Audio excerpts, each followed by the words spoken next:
Well, joining me now is the Parliamentary Budget Officer, Yves Giroux. Monsieur Giroux, thanks for coming in. My pleasure. Well, let's look at this, because the Parliamentary Budget Office, you have pointed to an increase in the cost of this. The original estimate, or the latest estimate from National Defence, was $60 billion for these ships. What is causing the cost overrun?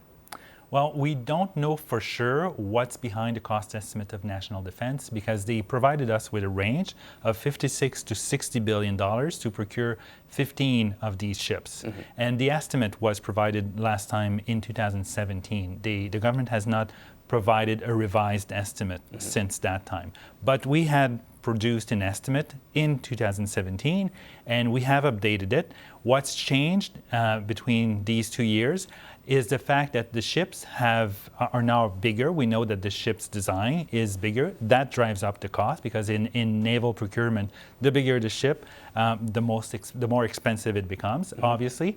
And also, as time passes, inflation kicks in.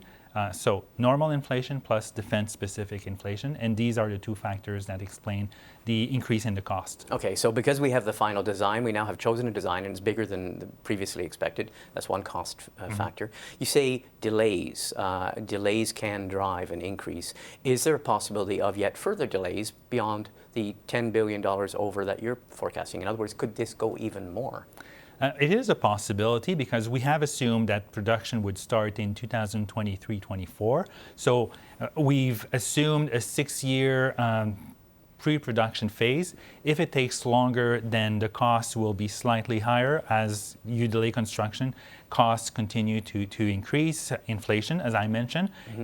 On the opposite side, if construction were to start earlier, then there would be a small decrease in expected costs. Have we ever, because when you go to a national defense briefing, they always talk about the different phases. Has national defense, has the Navy ever reached its deadlines, or have we been late consistently?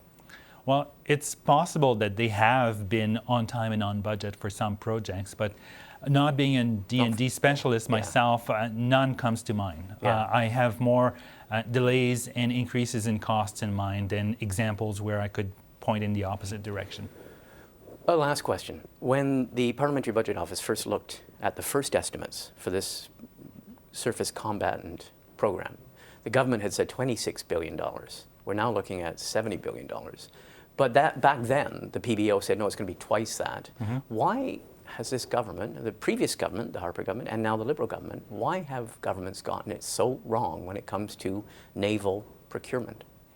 I think with respect to big procurement projects in general, before the existence of a PBO, or Parliamentary Budget Officer, there was not sufficient discipline within government institutions to provide accurate, or as accurate as possible, cost estimates. Okay. Keep in mind that it's always easier to make decision makers make the right decisions when the cost is lower than when it's higher. So I think the existence of a PBO has forced government institutions to be more realistic in their estimates of the projects, as well as good reporting by journalists in Canada that are very well aware of these issues and can keep government to accounts. Okay. Well, Monsieur Giroux, thank you very much for coming in. Always a pleasure. My pleasure.